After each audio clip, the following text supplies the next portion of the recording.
I watched 23 new to me films in April 2022, and now I'm going to rank them from S tier all the way down to F for failure. I wonder where Morbius is going to end up. Let's start things off with Sonic the Hedgehog. I had not seen this film before, but since Sonic 2 was going to be coming out, I really wanted to check it out so I knew what to expect going into Sonic 2. It was a big hyped up movie after all. And overall, I kinda liked Sonic. It wasn't so bad. I know this is not news to any of you who saw it when it came out a few years ago, but to me, I had no real expectations as to what it was going to be. I was a Sega kid growing up, and so I wanted it to be good, but that's never a guarantee that it's going to be good, especially because it's a video game movie. It's definitely geared towards kids, and that does work to its benefit. Although I will say that the finale felt a little too small for me to consider it any more than just an okay movie. So for that reason, I'm putting Sonic in the C tier. And it would only be fitting to move on to Sonic the Hedgehog 2, which again is a film that I liked, and I was definitely not mad that I ended up seeing it.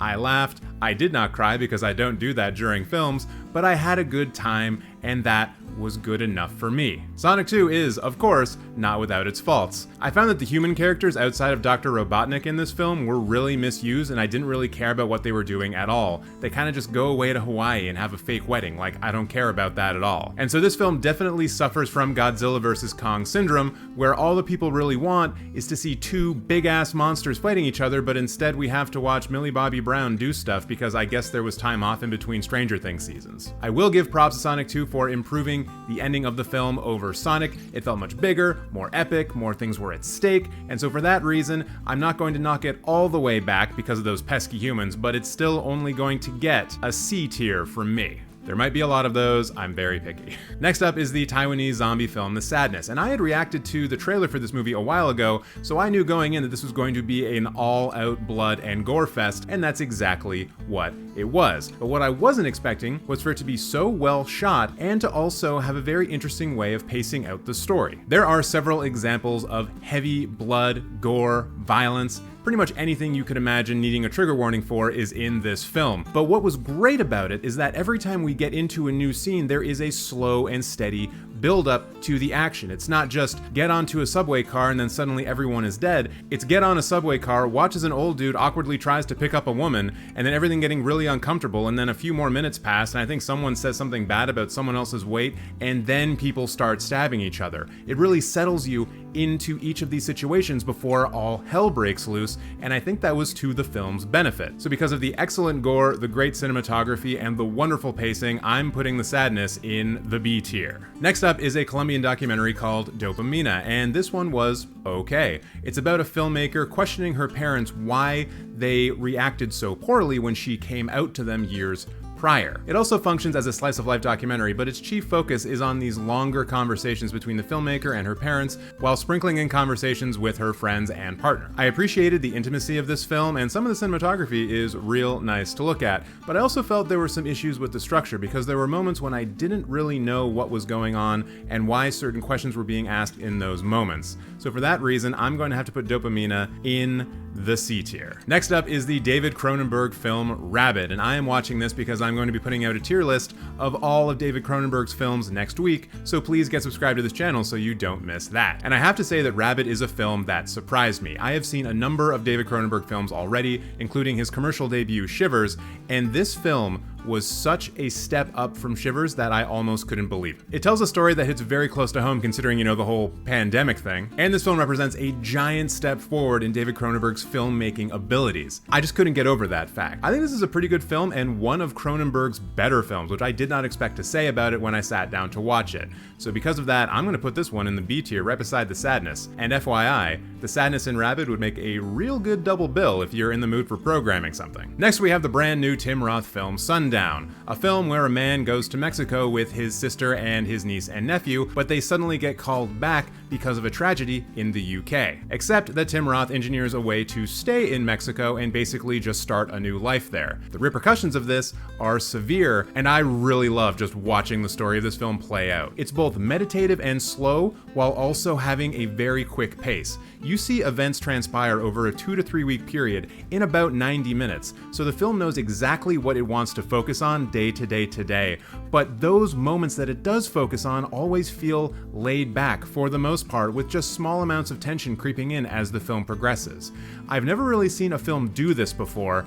Tim Roth's performance, once you get to the end of the movie and sort of understand why he's delivering the way that he is, just astounded me, and I am a really big fan of this film. So this will be the first ever film that I put in the A tier. Next, I'm going to hit you with a series of 4 Ingmar Bergman films, because right now I'm doing something called #Sundays with Bergman. It's this thing that I decided to do because there's a lot of films by prominent directors that I haven't seen, so I'm just going to start watching a whole bunch of them Sunday mornings and kind of treat it like Saturday morning cartoons, have a bit of cereal, watch a Swedish film, why not? So to the best of my ability, I'm going through Bergman's entire filmography and seeing everything that he has done that I have not previously seen, and so the best place to start off with that would be his very first film, Crisis. And I'm going to be honest with you, cinephiles, it's not very good. Bergman was definitely caught up with trying to do his best imitation of a classic Hollywood film, and it just doesn't work for him. The film feels like it doesn't have much confidence behind it and is largely uninspired. So while I think this is a film that you should watch because it is the first film of one of the all-time masters of cinema,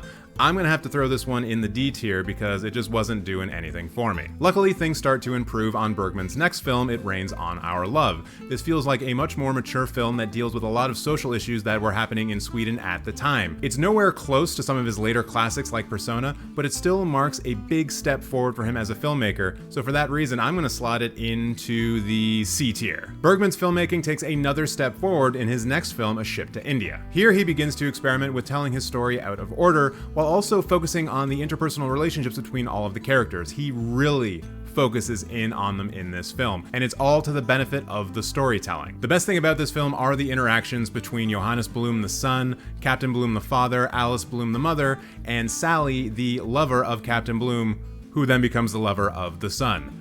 Real melodramatic stuff, but done in a way that you may not expect, leading to a conclusion that you definitely won't see coming. I've got nothing but good things to say about this film, so I'm going to slide it into the B tier. Now we move on to the 4th and final Bergman film of the month, Port of Call. And cinephiles, this is my favorite Bergman film of the 4 that I watched this month. The film looks specifically at how society can shun a person and how that can affect their mental well-being, especially when they're trying to develop a romantic relationship with a new guy. Of the 4 Bergman films I watched, this one most felt like a Bergman film, and I think it really signals that this is when he found himself as a filmmaker, and I'm really excited to see what he does next. This was hands down one of the best films that I saw all month, so you better believe I'm putting it in the A category. And now we move on to something completely different, Ambulance by Michael Bay. And I have problems with this film. I will say right off the bat that I did enjoy the cinematography, I did enjoy a lot of the drone shots, and I did enjoy the overall tone and direction of the film. The idea of Michael Bay essentially saying, everyone likes those chase scenes from my movies, what if I just did a movie that was a chase scene? That seems to mostly really work for him. I think a couple of the performances, especially Jake Gyllenhaal's, were a little bit too over the top, and this film does suffer from pretty heavy propaganda. It's definitely the type of film that your weird uncle is going to point at and say, you see,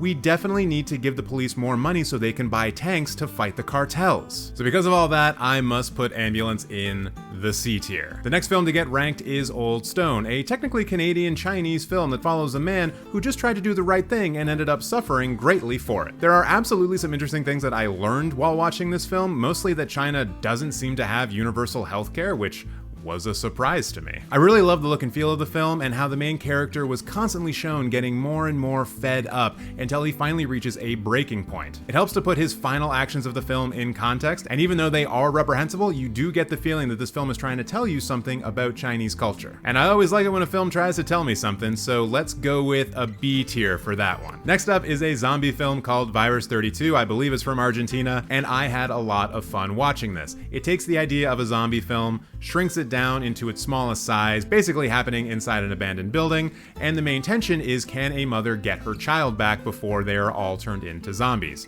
There is an interesting twist here to the typical zombie formula, where after the zombies attack someone, they become dormant for 32 seconds. That's never explained, but it did offer some interesting moments of tension where you basically let a zombie beat the shit out of you and then it allows for someone else to escape. That is a strategy that you can employ. I really dug the cinematography, the performances, especially from the male female lead was excellent, and I would highly recommend this film. So this is another one that I am going to slot right into the B tier. Next up is Paris 13th District, and this was one of my most anticipated films of the entire month. It was co-written by Celine Sciamma, who directed Portrait of a Lady on Fire, also known as the best film to come out in the last 20 years. And it starred Nomi Merlan, who was also in Portrait of a Lady on Fire, so you can see why I'm so hyped for this. And cinephiles, this film did not disappoint. From the cinematography to the music to the performances, everything just hit for this film. It tells a few different intertwining love stories, all happening within the 13th district of Paris, and by the end of the film, you will probably be crying if you have anything other than a cold stone heart. This was absolutely one of my favorite films of the month, and so I'm gonna slot it right in there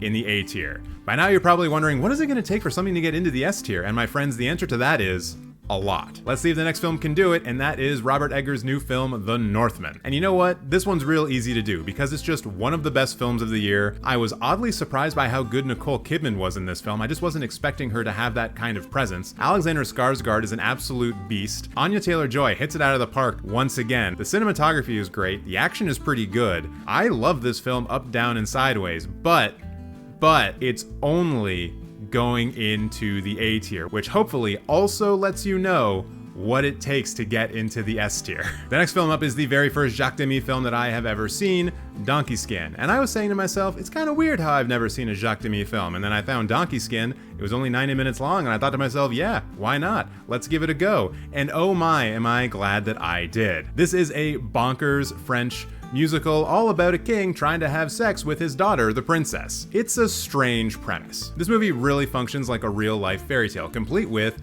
fairies and dresses that can look like the sky, and princes who desperately want to marry the woman who walks around in a donkey skin all the time. Once again, bonkers musical. There is an entire song in this film where the woman is just singing about making a cake. The ingredients are the lyrics. Fascinating stuff. I did have a lot of fun with this film, but I feel like Jacques Demy has probably done better stuff, which I am excited to now go see, so I am going to slot Donkey Skin into the B tier. Next up is a film that you probably won't believe I hadn't seen before, Eternal Sunshine of the Spotless Mind.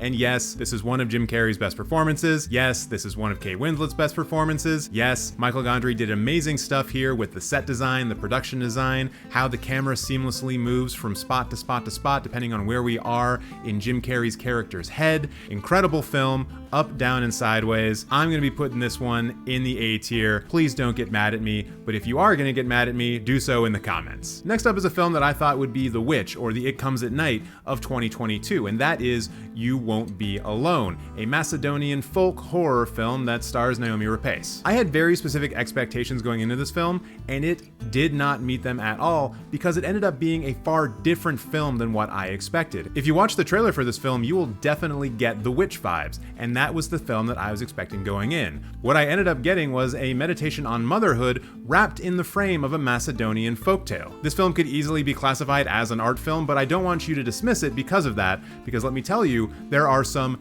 excellent gore effects in this film. Yes, it is not exactly like The Witch, but it does have some moments that will have your eyes popping out of your head. If you're a fan of elevated horror, you should definitely check this one out, but overall, I'm going to have to put this one in the C tier, mostly because I was a little bit put off by the overall construction of the film, but it still has a lot of qualities that deserve your attention, so please don't skip on this, especially if you consider yourself a fan of A24 horror, even though it's not an A24 film. Next up is an Australian film about a mass shooter called Nitram. And cinephiles, as far as I know, this film won all of the Australian equivalents of the Academy Awards in that country, and having now seen it, I know exactly why.